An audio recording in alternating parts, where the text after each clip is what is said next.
And we're back for our daily MLB Best Bets here on Saturday, September 6th. We've got all 30 teams playing today in Major League Baseball, and we've picked our 5 best bets out of these 15 games. Now, before we get into the video, folks, make sure to hit that subscribe button down below for some more daily MLB Best Bets here on the channel. Tomorrow, of course, more daily MLB Best Bets, and later today on the channel, we will have our 10 best bets for NFL Week number 1, probably at noon today on the channel. We're going to have that. And then at 5 p.m. Pacific, 8 p.m. Eastern, or 7 p.m. Eastern, 4 p.m. Pacific, we will have our 5 best player props for the NFL this week as well. We've got NFL Week 1 content coming throughout the day, so make sure to stay tuned for that. Also, we got you covered with college football. We've got our 5 best bets, or 10 best bets for college football, and also our full Week 2 college football predictions. Those are all linked in the description down below and on Greedo Plays, so go make sure to check out all of those. And we've got our UFC Paris predictions, Nasser Nurmagomedov and Caio Borralho in the main event from Paris, France. Again, make sure to check out that, linked in the description down below. To go subscribe to Greedo Plays MMA if you have not yet. Okay, got all that out the way. Let's move on to our 5 best bets today for the MLB, kicking things off with our Washington Nationals best bet of the video. We're going back to Cubs minus 1.5. I hate to do it, but I gotta do it. Now, a little bit of a different scenario today, right? Yesterday, we successfully took Cubs minus 1.5 because immediately we saw Jake Irvin's pitching. If Jake Irvin's pitching for the Nationals, I hate to say it, we fade Jake Irvin. It's just what we have to do. Now, this is not that same sort of scenario today where, oh, Brad Lord's going, that means we need to fade. No, it's not the case. But it's just the fact that Matt Boyd's going for Chicago and the fact that the Nationals can't really hit the baseball with the exception of Dalen Lyle, and I'll get to Dalen in a second. I just don't love the spot. Brad Lord, he's been bad in his last couple starts, man. I mean, it was so encouraging how Brad Lord, re-entered the rotation for the Washington Nationals. ERA in the month of August after a strong start to the month went all the way up to 7. As his last 3 starts really weren't that great, especially the last 2, I'll say. Against the New York Yankees and the Bronx, he goes 4 1/3 innings, 8 hits, 7 runs, and his last start on the 31st against the Tampa Bay Rays, 3 innings, 5 hits, and 7 runs. So ERA has skyrocketed all the way from 3.2 all the way to 4.34. Again, ERA in the month, 7.06. Matt Boyd's going for Chicago, and I know Boyd's given up some runs recently, but guys, I cannot count on the Nationals offense, the Nationals lineup to take advantage of that. I can't. I mean, again, other than Lyle, who we'll talk about in a second, the one bright spot to this team right now, who in this lineup is going to take advantage of Matt Boyd? Seriously, who? Guys, throughout the entire season, I've always said, you know what, James Wood, lefty, doesn't concern me that much because he is that great of a talent. It doesn't matter which handedness the pitcher is. I think James Wood can come through. I don't have that much confidence in Wood right now. Also, James Wood in the month of September, where the season's over, Nats aren't playing for anything, and everyone in that clubhouse knows, okay, our 2025 is over. We are getting ready for 2026. Don't feel too confident in the Nats lineup as a whole. I don't feel confident in James Wood with the Matt Boyd matchup. Abrams is going to perform regardless, but who are the righties that are going to show up today? I mean, Andres Chaparro potentially.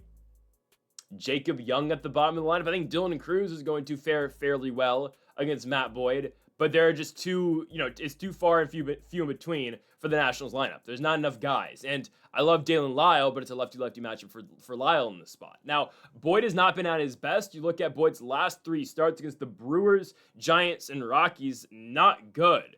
I mean, again, not horrible, but not good at the same time. Against Milwaukee back on the 19th, 5 1/3 innings, 6 hits, 4 runs. Then against the Giants on the road at Oracle Park, 5 1/3, 6 hits, 5 runs. And his last start in Colorado against the Rockies, 6 innings, 6 hits, and 4 runs. So ERA in the month of August, 4.54. Season total ERA up now to 2.95.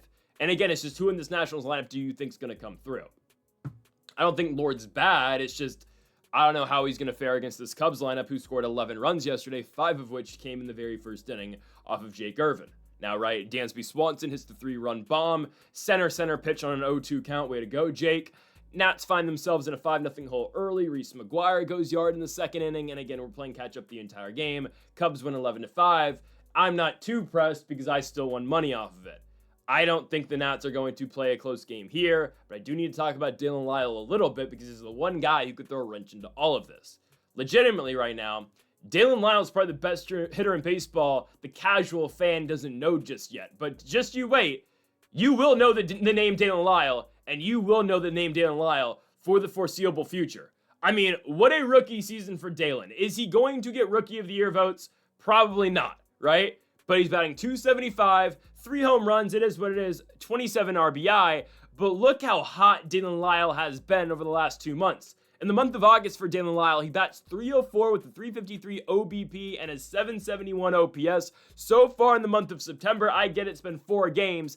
Dalen Lyle is 7-for-15 at the plate with 5 RBI. He's batting .467, 500 OBP, and a 1.433 OPS. Oh my goodness. And yesterday, Dalen Lyle with 2 triples and 2 RBI. Again, not a lot went well yesterday for the Nationals. They lose 11-5 at Wrigley Field, but Dalen Lyle is the one exception. And Dalen Lyle's made it really interesting going forward now.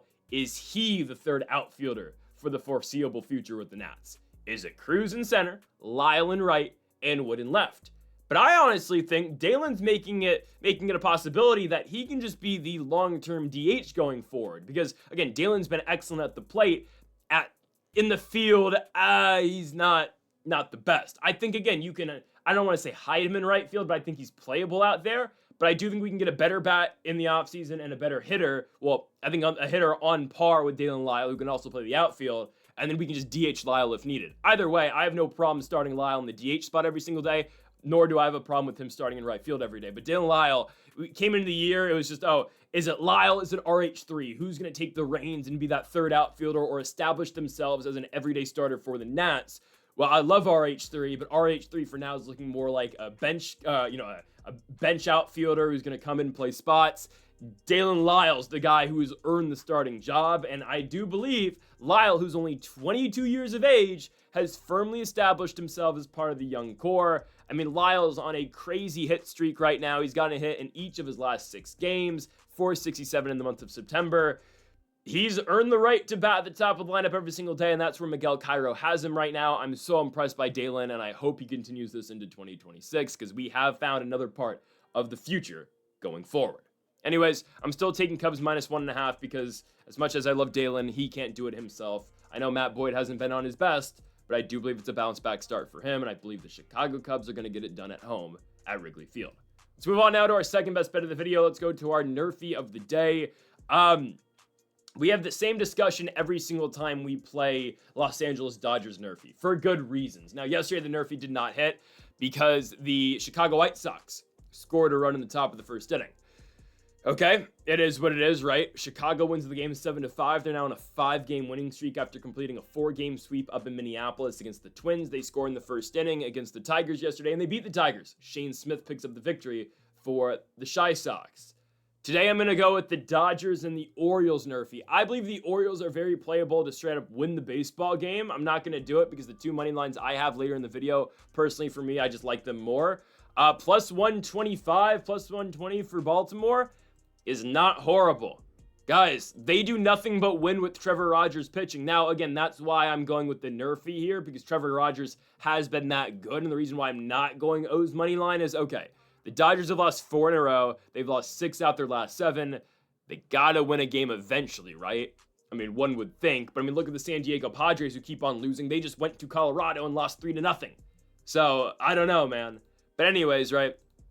I think the Dodgers probably have to win eventually. I don't know if that's tonight or not. However, I'm taking the Nerfy in this spot. Yoshinobu Yamamoto and Trevor Rogers are the 2 starting pitchers today. This is a game yesterday that was played by the Dodgers and the Orioles that had a combined 3 runs.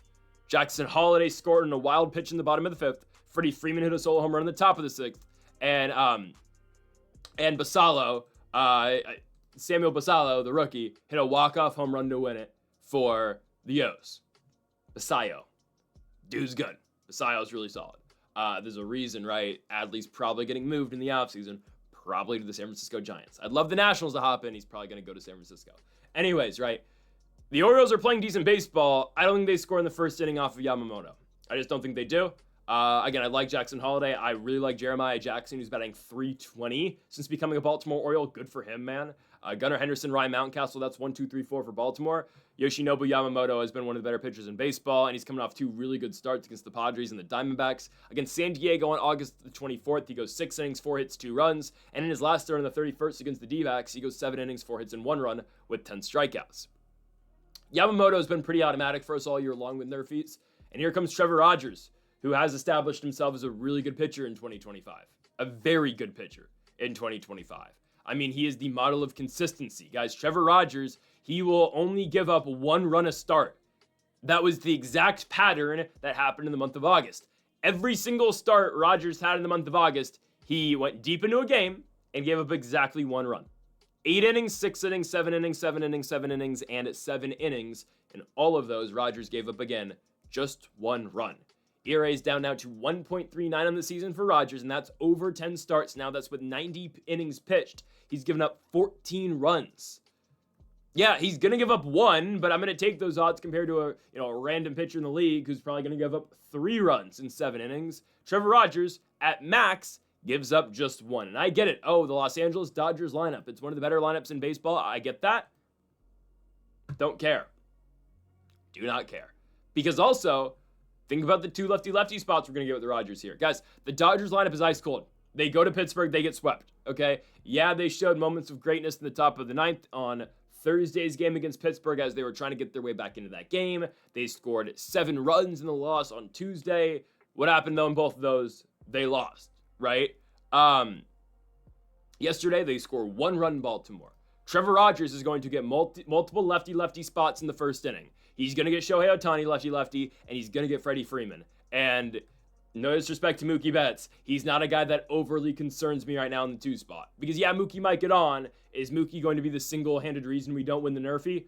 Probably not. I doubt Mookie Betts is going to take Trevor Rogers' yard. So, again, we break this down. We get 2 lefty-lefty spots against really good hitters. Don't get me wrong, right? Freeman is the only source of offense yesterday for the Los Angeles Dodgers. He hits the only run in. He has the solo shot in the 6th inning. And Shohei Ohtani, obviously, is Shohei Ohtani.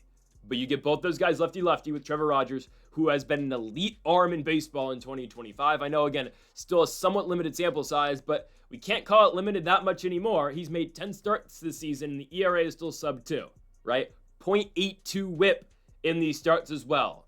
Yeah, Rogers has been pretty good. And on the flip side, Yoshinobu Yamamoto should be able to shut down whatever the hell Baltimore's got going on the other side. I get it. We're going to see Gunnar Henderson. You're going to see Jackson Holiday, multiple lefty bats. I don't care. I believe Yamamoto's able to get those outs, just like I believe Trevor Rogers will be able to get those outs. Give me the Nerfie here from Camden Yards in Baltimore, Maryland. -135 for Yoshinobu Yamamoto and Trevor Rogers to go out there and get us 6 outs between the Dodgers and the Baltimore Orioles.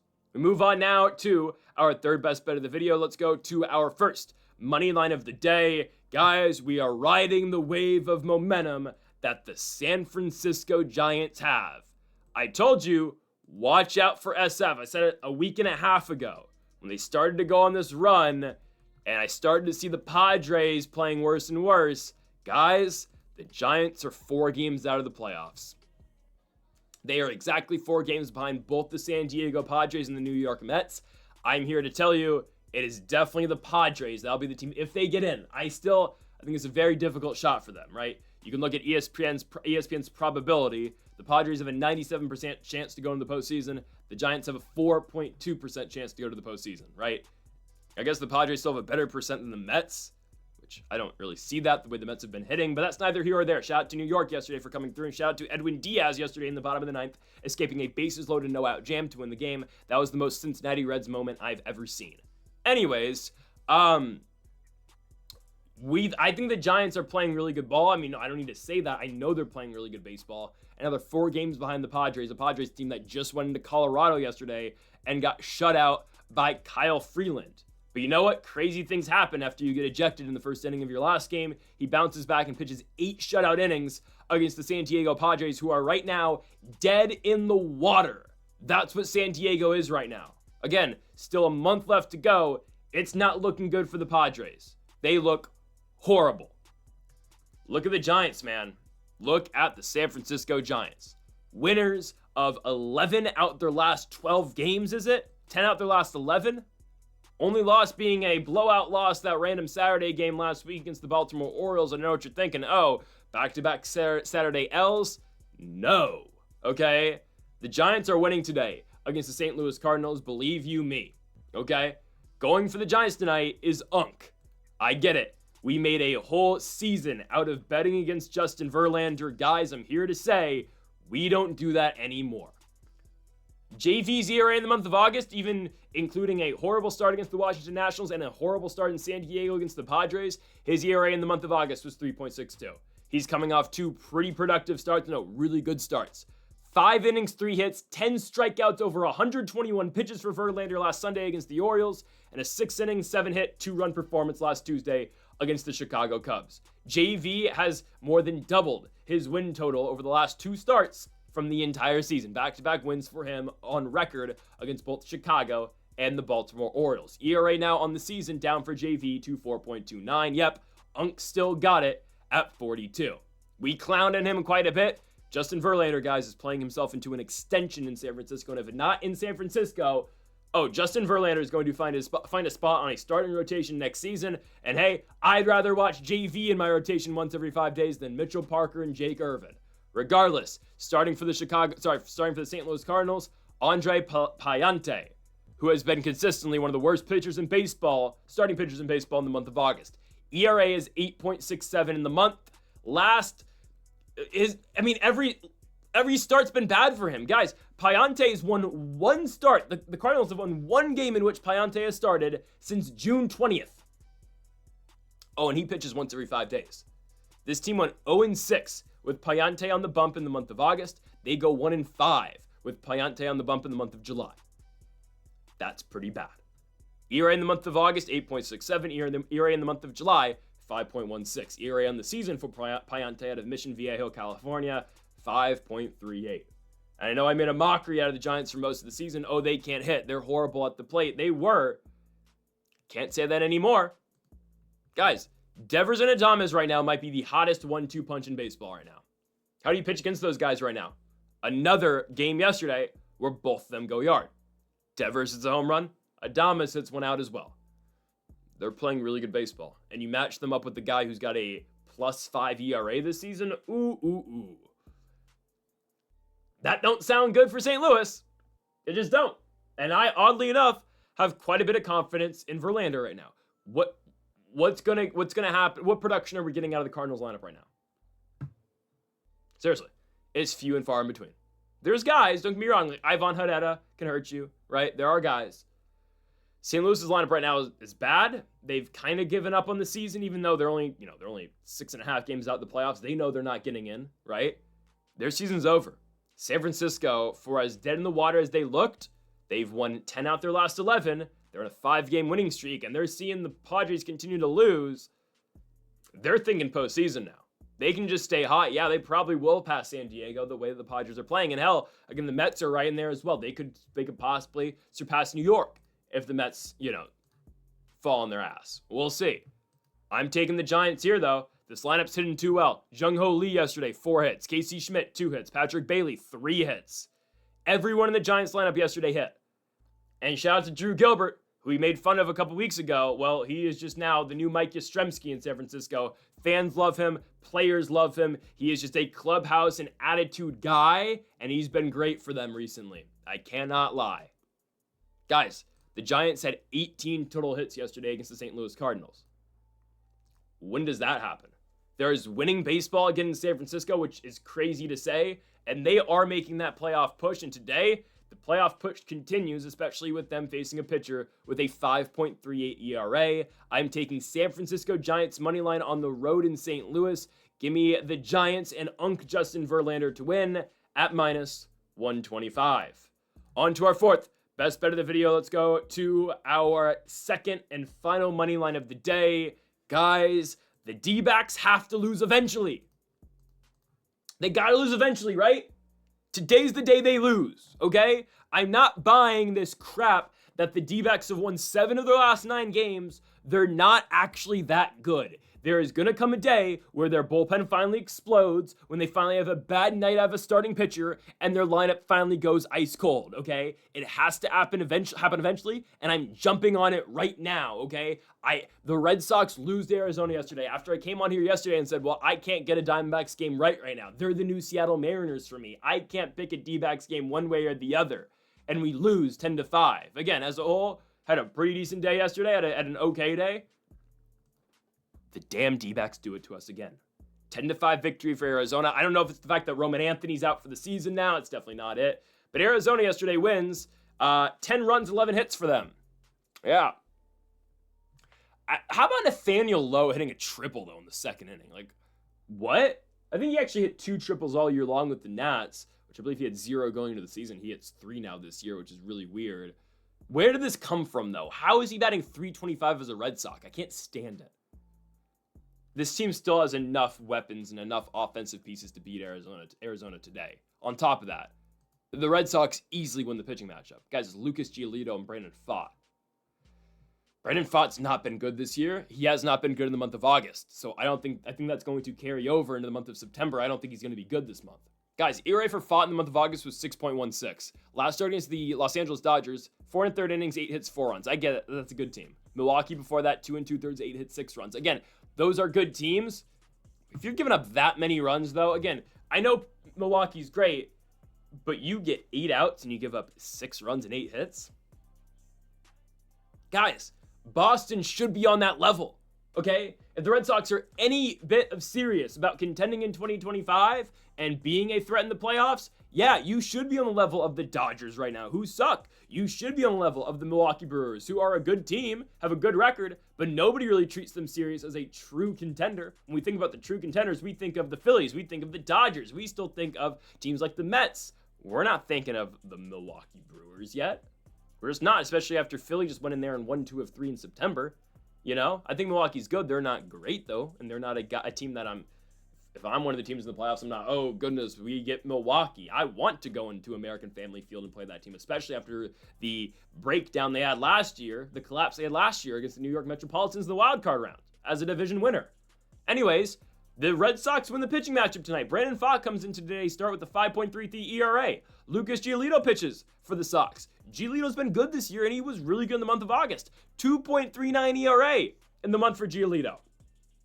Last start against the Pittsburgh Pirates on the 31st, 6 innings, 3 hits, 1 run. Start before that against the Baltimore Orioles in Baltimore, 8 innings, 4 hits, 0 runs. Guys, the Boston Red Sox have won 7 out the last 8 games in which Giolito has pitched. The only one they lost with him pitching was a pretty bad night against the San Diego Padres where he gave up 4 runs in 4 innings.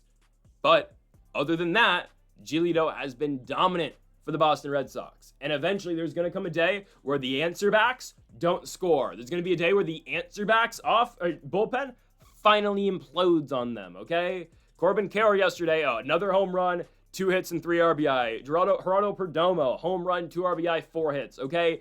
Ildemaro Vargas. Like, what? Ildemaro Vargas hits a home run. Where was that in D.C.? He had 1 home run all year with the Nationals last year. It was at Citi Field against the Mets. This is a fake team right now. They're playing fake baseball. Brandon Pfaadt is going to get blown up today, and Lucas Giolito should do his thing. How is Tyler Locklear getting hits? Barriosa getting hits? Barriosa getting hits? Jordan Lawler, who came into yesterday batting .070, gets a hit again. What are we doing? Okay, give me the Boston Red Sox. They're not losing back-to-back games against the Arizona Diamondbacks. Give me the Boston Red Sox to win this game at -115. They are slight favorites, and yes, I'm going with the Sox from Boston. On to our final best bet of the video. Let's go to the nightcap of the day, 6:38 Pacific time from Anaheim, California. The Sacramento A's go on the road to play their AL West rivals in the Anaheim Angels, and I'm taking Nick Kurtz over 1.5 total bags. Line is set at +100. I don't care. It's a lefty-lefty spot. I don't. Yusei Kikuchi pitching for the Angels tonight. Kikuchi, former All-Star in 2025, has struggled since the All-Star break, though. Really struggled since the All-Star break. Look at the last start that Kikuchi... That's why I thought about going A's money line today, but I'm not going to do it. Look at the last start Kikuchi had against the Athletics. August 15th, I remember vividly because we had Angels money line. Kikuchi goes to Sacramento, 4 innings, 5 hits, 4 runs. Yeah, 4 innings and 94 pitches. You know what happens when Kikuchi gets out the game early? Here comes that dreadful Los Angeles Angels of Anaheim bullpen. A bullpen, if you're the A's, you want to see immediately. Now, the reason I'm not going A's money line is because JT Ginn's going. I can't trust JT Ginn for anything. Again, we talked about how bad Kikuchi's been. ERA of 5.54 in the month of August. One bad start already in the month of September against the Houston Astros. Look how bad JT Ginn has been. 7.24 ERA in the month of August after posting a season best ERA in the month of July of 2.25. Can't trust JT Ginn. Can't at all. So instead, I'm just going to side with the A's bats. And the athletic bat we have chosen today, again, is Big Amish, Nick Kurtz. Kurtz batting at .304 this season with 28 home runs and 72 RBI. He is already a shoo-in to win the American League Rookie of the Year in 2025. We thought Jacob Wilson was having a spectacular year for the A's, and he is. Nick Kurtz has made it not even close for the Rookie of the Year race in the AL. Now, Kurtz has been off to a little bit of a slow start in the month of September. Yesterday, right, A's go into Anaheim. They lose. They lose the game. They win 10-4. Nick Kurtz, though, doesn't get the line, right? Doesn't go over 1.5 total bags. He's coming off injury, right? Got injured at the end of August against the Texas Rangers. Didn't play the final 2 games in that Texas series. Did play, though, 2 of the 3 in St. Louis on Tuesday and Wednesday. And what did he do in those 2 games? Well, he only had 2 hits in total in that St. Louis series, yet those 2 hits were both extra base knocks, and that's exactly what Kurtz does. Every single hit that he gets, for the most part, is an extra base hit. So against St. Louis on Tuesday, 1 for 3 with a double. On Wednesday, 1 for 4 with the home run. He strikes out a lot, don't get me wrong. Like, you're barely ever going to find games where Kurtz doesn't strike out. He struck out 30 times in the month of July. He struck out 27 times in the month of August. He struck out 24 times in the month of June. So far in the month of September, right? 3 games, 6 strikeouts. It's like the James Wood effect, right? You're such a great hitter. You're tall as hell, right? You can hit the ball a million miles an hour. You can hit it, 450 feet. You're still going to strike out quite a bit. I mean, Kurtz has a, over 1,000 OPS is 1.029 right now. 304 average. He's been excellent, right? 400 OBP. My point with all this being, Kurtz just has to get a hold of one. He does. Against A bad Angels bullpen, and B, a pitcher in UC Kikuchi, who sure was an all-star this season, but a guy who struggled. Oh, by the way, Kurtz, in the last time that he faced off against Kikuchi, 1 for 2 with a single, but in that same game, eventually, again, Kikuchi leaves out after the fourth inning. What happens? A's take over the baseball game. Here comes this Angels bullpen, and they get eviscerated. Right? Kurtz in that game eventually, again, only goes 1 for 2 against Yusei Kikuchi, but as a whole in that game, 3 for 5 with a home run and 3 RBI, right? So after Kikuchi leaves, 5th inning doubles, 8th inning, a 3-run home run. Exactly. We just need to get to the Angels bullpen, and oh, by the way, we're guaranteed 9 at-bats with the A's, right? We are. We're guaranteed 9 at-bats. They are on the road. I like this spot a lot for Big Amish. Again, he is an extra base hit machine. That's all he does, and he can strike out 4 times, but as long as he doubles or homers in that 1 at-bat where he doesn't strike out, I don't care. Give me Nick Kurtz to go over 1.5 total bags today over in Anaheim, California. I'm taking Kurtz over 1.5 total bases for +100 odds to close the night. So folks, thank y'all for watching our MLB Best Bets here on September 6th. If you have not yet though, make sure to hit that subscribe button down below for more. Make sure to leave a like. If you did enjoy the video, make sure to comment. If you did disagree with any of the picks, we'll be back tomorrow for more daily MLB Best Bets. And make sure to go check out our NFL and college football content here on the channel too. Folks, thank y'all for watching, and Mamba forever.